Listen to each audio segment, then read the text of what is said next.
ठहर जाइए। कौन है आप लोग? हम ब्रह्मपुत्र सनकादिक ऋषि हैं। मेरा नाम सत है। यह है सनंदन, सनक और शौनक। अपने आने का उद्देश्य बताइए। प्रभु के द्वार पर आने का उद्देश्य प्रभु के दर्शन की इच्छा के अतिरिक्त और क्या हो सकता है द्वारपालो? आप अभी उनसे नहीं मिल सकते। क्यों नहीं मिल सकते द्वारपालो? प्रभु अभी विश्राम कर रहे हैं। कैसी बातें करते हो द्वारपाल? ईश्वर और विश्राम?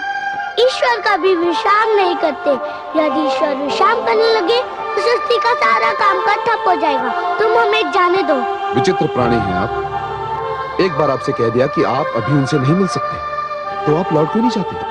हे द्वारपालो, हम तुमसे विनती करते हैं कि हमें अपने लक्ष्मी नारायण के दर्शन के लिए भीतर जाने दो। हम बहुत दूर से उनके दर्शन को आए हैं। एक बार कह दिया कि अभी आप उनके पास नहीं जा सकते, तो फिर हट क्यों कर रहे हैं? हे द्वारपालो, पथ का विमान अच्छा नहीं होता, चाहे वो पथ कितना भी ऊंचा हो। तुम तो एक द्वारपाल का छोटा सा पथ पाकर इतराने लगे। तुमने अपने अभिमान में आकर हमारी राह रोकी, हमें अपने प्रभु से मिलने नहीं दिया। तुम्हें इसका दंड मिलेगा। हम तुम्हें शाप देते हैं। जाओ, तुम दोनों राक्षस बन जाओ।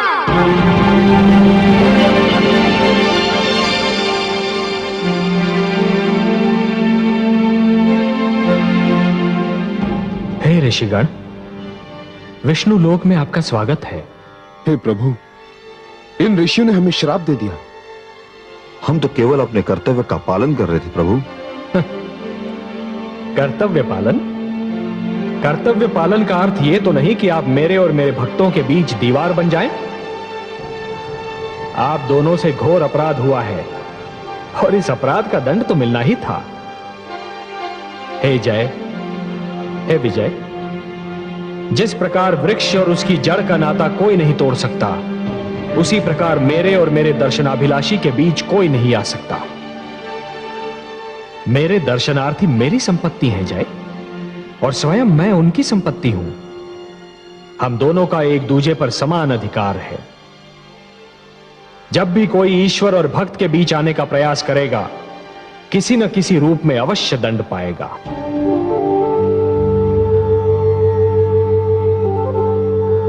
हे ऋषिगण, आपको विष्णु लोक में जो कष्ट हुआ, उसके लिए मैं स्वयं आपसे क्षमा मांगता हूं। हम धन्य हो गए प्रभु, आपके दर्शन हुए, हमारा जीवन सफल हो गया। हमारे जीवन का तो एक ही उद्देश्य है, आपकी आराधना और उपासना। आपको देखा तो हमारे नेत्रों की तृप्ति हो गई। प्रभु, उनसे कहिए कि मैं क्षमा कर दें। हे सर्वेश्वर, हमें इनके शाप से मुक्ति दिलाइए। नहीं विजय, यह नहीं हो सकता। ऋषि का शाप धनुष से निकला हुआ बाण होता है। उसे न रोका जा सकता है और ना ही वो लौट सकता है।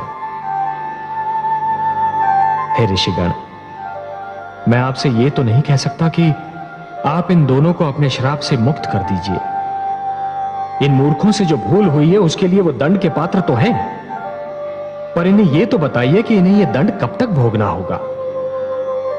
क्या आपके श्राप से मुक्ति पाने का कोई मार्ग नहीं है? हाँ है। हे सर्वेश्वर, हमारे शाप से मुक्ति पाने का एक ही मार्ग है।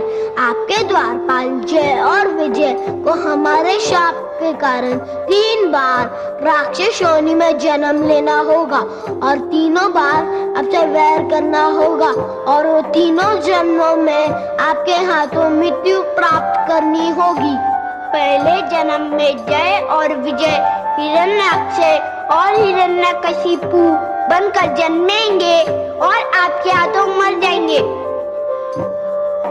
जय और विजय कुंभकर्ण और रावण के रूप में आएंगे और आपके राम अवतार द्वारा मृत्यु लोक में भेजे जाएंगे। तीसरे जन्म में यह दोनों कंस और शिशुपाल बनकर आएंगे और श्री कृष्ण के हाथों मरेंगे। बस इसके उपरांत इनकी मुक्ति हो जाएगी। हे सर्वेश्वर, आपकी जय हो, जय हो। हे त्रिलोकीनाथ, आपको कोटि कोटि प्रणाम। हे ऋषिगण, आपका श्राप हमारे सिर माथे पर। हम आपका श्राप सिर झुकाकर स्वीकार करते हैं। और मुक्ति मार्ग की खोज में निकलते हैं